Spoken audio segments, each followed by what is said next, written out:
My name is Casey Williams, 34 years old, and I never thought I would be sitting in a fancy lawyer's office discovering that my parents had written me out of their will entirely. The leather chair felt cold as I stared at the document, realizing everything went to my brother Martin. Years of supporting them financially, emotionally, all erased in black and white legal text. The betrayal cut deeper than I could have imagined. Before I tell you about the decision that changed my life that day, drop a comment letting me know where you're watching from, and hit subscribe to follow along on this journey of finally standing up for myself. I grew up in a middle-class family in Boston where appearances meant everything. My parents, Eleanor and Thomas Williams, owned a small chain of specialty food stores that did moderately well. They were respected business owners in our community, always smiling in public while showcasing their perfect family. But behind closed doors, things were very different, especially when it came to how they treated their two children. Martin was 5 years older than me, and from my earliest memories, he was the golden child. Nothing he did was ever wrong in my parents' eyes. When he got average grades, they celebrated like he had won a Nobel Prize. When he showed the slightest interest in the family business, my father would beam with pride, already envisioning his son taking over the legacy. My mother would prepare his favorite meals, iron his clothes, and make excuses for his behavior when he acted out. My childhood consisted of living in Martin's shadow. I still remember bringing home my first straight-A report card in 3rd grade, practically bursting with excitement to show my parents. Mom glanced at it briefly before saying, "That's nice, Casey. Did you see that Martin made the baseball team? That was the pattern throughout my entire childhood." My achievements were footnotes, while Martin's most basic accomplishments were headline news. When Martin graduated high school, my parents gifted him a brand new car. It was a shiny red Ford Mustang that he had been eyeing for months.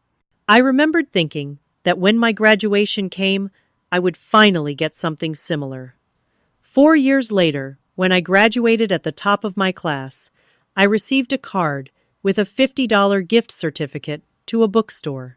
When I asked about a car, my father scoffed. "We can't afford such extravagance, Casey. College tuition is expensive enough."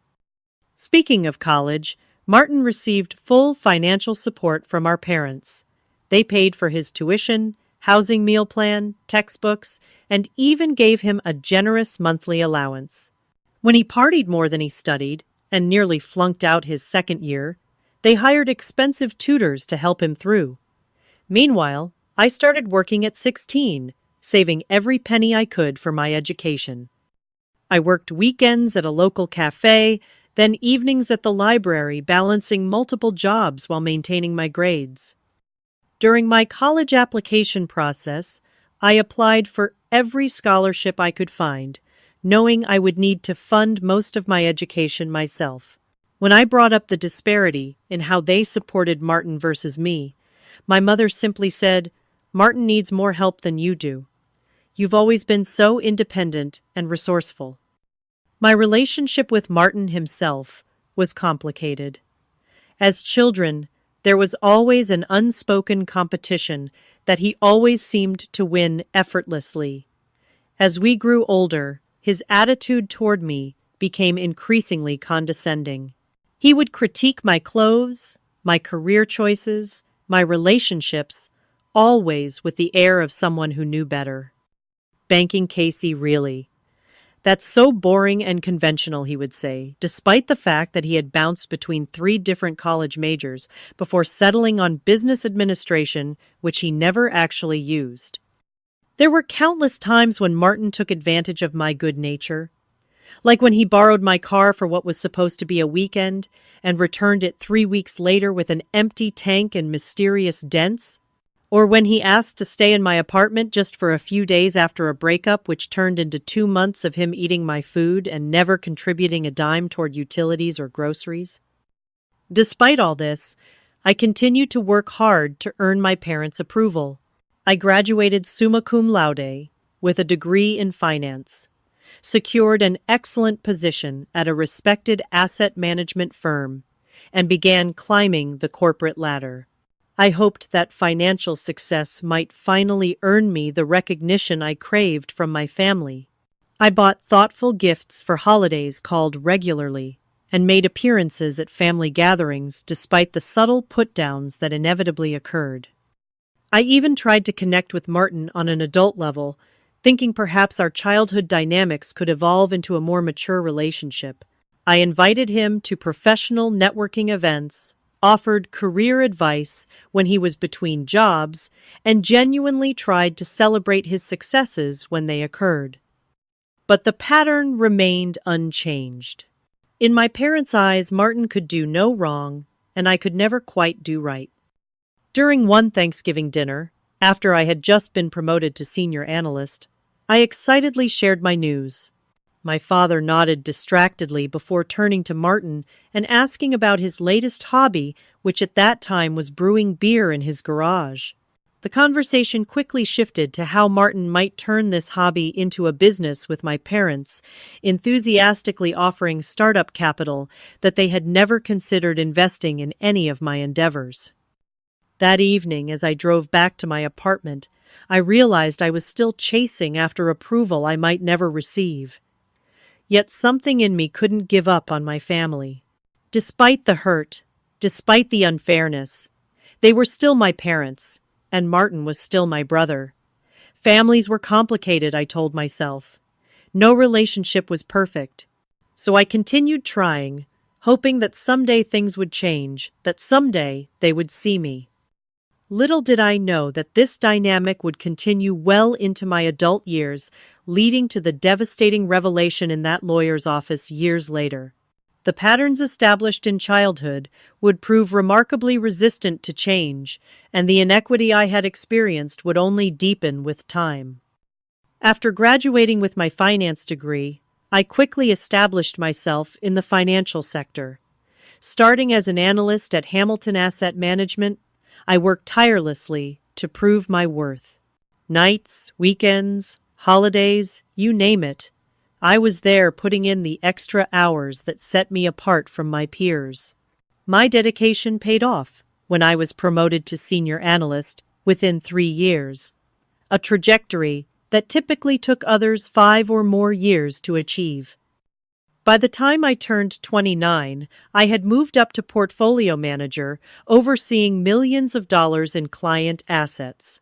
My reputation for shrewd investment strategies and exceptional client relationships earned me substantial bonuses and the respect of industry veterans. I had built the kind of career most finance graduates dream about, and I did it entirely on my own merit. While my professional life flourished, I maintained close ties with my family despite the ongoing favoritism. When the 2008 financial crisis hit, my parents' business suffered significantly. People cut back on specialty food items, focusing on essentials instead. Their stores, once bustling with customers willing to pay premium prices for gourmet products, grew quieter. Sales plummeted, and they struggled to keep all 3 locations open. One evening, I received a distressed call from my mother. "Casey, I hate to ask this, but we're having trouble making the mortgage payment this month. Business is so slow, and we had to use our savings to keep the stores afloat." Without hesitation, I transferred $5,000 to their account. "Don't worry about paying me back right away," I assured them. "Focus on stabilizing the business first." That initial transfer marked the beginning of what would become a pattern of financial support from me to my parents. Over the next few years, I regularly contributed to their mortgage payments when business was slow. What started as occasional help gradually became an expected monthly transfer. I set up automatic payments from my account to theirs on the first of every month, ensuring their mortgage was never late. Additionally, I paid off their credit card debt twice when it became overwhelming amounts, totaling over $20,000. During this same period, Martin experienced his own financial difficulties. After leaving his third job in 2 years due to personality conflicts with management, he found himself unable to pay rent for his apartment. Once again, I stepped in, covering his rent for 4 months while he looked for the right opportunity. That right opportunity apparently took quite some time to find, as he remained unemployed for nearly a year, during which I continued to provide financial assistance. "It's just temporary," he assured me. "Once I get back on my feet, I'll pay you back with interest." That repayment never materialized, and after a while the loans were no longer mentioned. It became another item in the growing list of inequities I chose to overlook for the sake of family harmony. The most challenging period came when both my parents experienced health issues within months of each other. My father suffered a mild heart attack, followed by my mother being diagnosed with early-stage breast cancer. The medical bills, even with insurance, were substantial. My parents were faced with copays, deductibles, and treatments not fully covered by their policy. Without complaint, I stepped in once again. I paid for the best cardiologist for my father and ensured my mother had access to top oncologists for her treatment. When my father needed specialized medication not covered by insurance, I covered the $1,000 monthly cost. When my mother required post-surgery care, I hired a private nurse to assist her at home. Throughout these medical crises, Martin made occasional appearances at the hospital, bringing flowers or taking Instagram photos of himself, looking concerned at our parents' bedsides. His actual contributions to their care were minimal. When discussions about medical bills arose, he would conveniently need to take an important call or suddenly remember an urgent appointment. At one point, when I gently suggested he might help with some of the expenses, he looked genuinely surprised. "But you make so much more money than I do," he replied. "This is much easier for you." The fact that he had recently posted photos of his luxury vacation in Bali seemed irrelevant to him. My parents, for their part, never seemed to notice or acknowledge the disparity in our contributions. They would thank me for my help, but in the same breath marvel at how Martin had driven 2 hours to visit them or brought them takeout from their favorite restaurant. The monetary value and sacrifice involved in our respective contributions never entered the equation. All of this financial assistance impacted my own life significantly. I had been saving for a down payment on a condo in Boston's desirable Back Bay neighborhood. As the funds I had earmarked for my future home were redirected to family expenses, I pushed back my timeline for homeownership again and again. Instead of the spacious one-bedroom with a view of the Charles River that I had my eye on, I remained in my modest rented apartment in a less prestigious area. I also scaled back on personal expenses. The European vacation I had been planning for years remained just an item on my bucket list. I reduced my retirement contributions to free up cash flow for family emergencies. Designer clothes, fine dining, and other luxuries that my salary could technically afford became occasional treats rather than regular indulgences. The strain wasn't just financial. The constant worry about my parents' health and business, combined with the frustration of seeing Martin contribute so little while being praised so much, took an emotional toll. I developed insomnia, grinding my teeth at night as I worried about everyone's needs but my own. My few close friends noticed the dark circles under my eyes, the weight loss, the way my smile didn't quite reach my eyes anymore. "You can't keep setting yourself on fire to keep others warm," my best friend Tara warned during one of our coffee dates.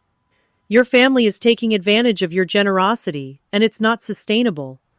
I dismissed her concerns with a practiced wave of my hand.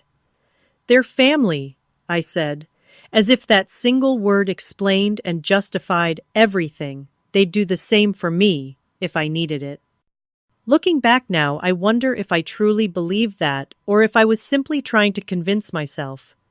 Despite all evidence to the contrary, I clung to the belief that my sacrifices would eventually be recognized and reciprocated, that my parents would one day look at me with the same pride they directed at Martin, that my brother would mature into someone who appreciated my support and returned it in kind.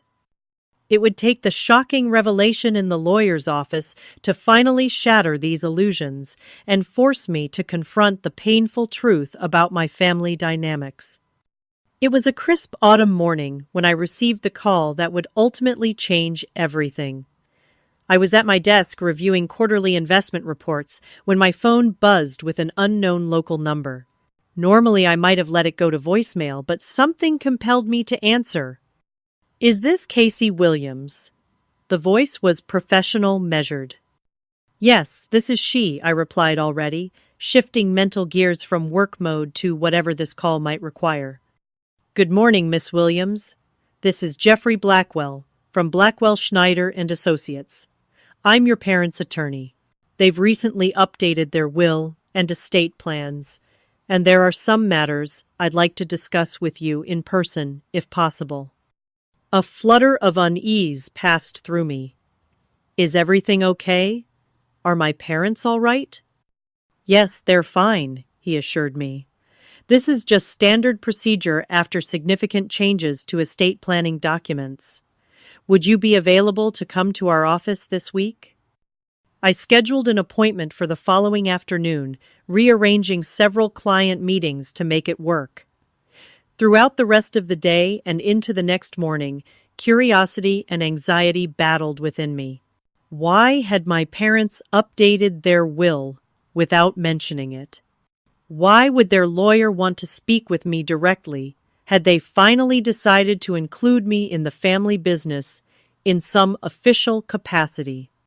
That last thought sparked a small flame of hope.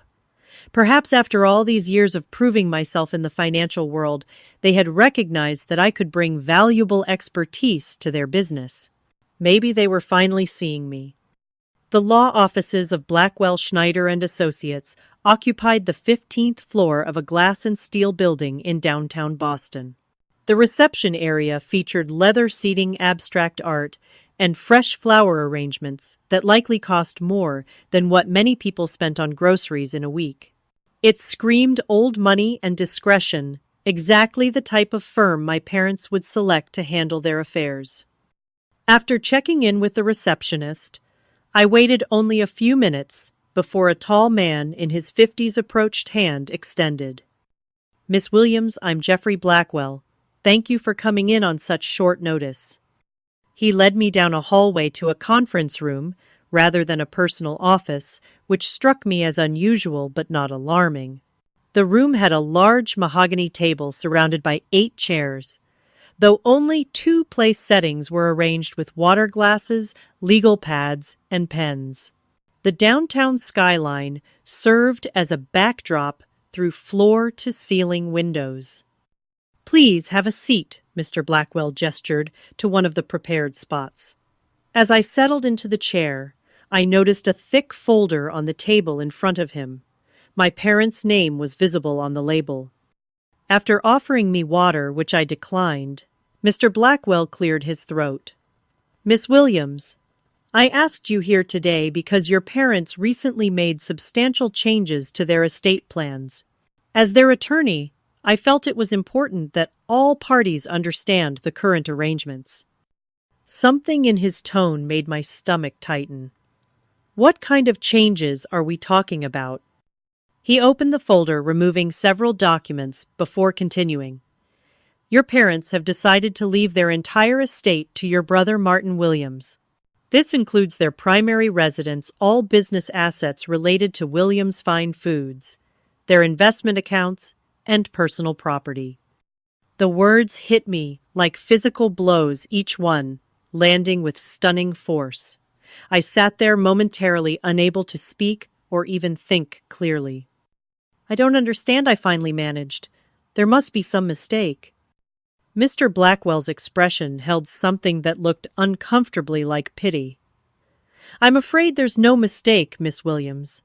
The documents are quite clear and legally binding. Your parents were of sound mind when they made these decisions. But why would they? Did they explain their reasoning? My voice sounded distant, as though it belonged to someone else. He shifted uncomfortably in his chair. They indicated that they believe Martin requires more financial support than you do. They mentioned your successful career several times and expressed confidence in your ability to provide for yourself. The irony was so bitter I could taste it. My success, which I had hoped would finally earn their approval, was now being used as justification for cutting me out entirely. So because I worked hard and became self-sufficient, I'm being punished. The words came out sharper than I intended. I wouldn't characterize it as punishment, Mr. Blackwell replied diplomatically. Estate planning is a personal decision, and individuals have the legal right to distribute their assets as they see fit. Even when those decisions completely disregard years of financial support provided by one of their children, I countered, feeling heat rise in my cheeks. He looked down at his notes, clearly uncomfortable. I understand this must be difficult to hear. Would you like a moment? I shook my head, determined to maintain my composure in front of this stranger. No, I'm fine. Is there anything else I need to know? Mr. Blackwell hesitated before continuing. There is one more thing. Your parents have named Martin as their healthcare proxy and power of attorney should they become incapacitated. Another blow, another exclusion. Not only was I deemed unworthy of any inheritance, but I wouldn't even have a say in their medical care or financial decisions if they became unable to manage their affairs. I see, I said, my voice unnaturally calm. And was Martin aware of these changes before today? A flicker of something crossed the lawyer's face, confirmation enough before he even spoke. Yes, he was consulted during the process.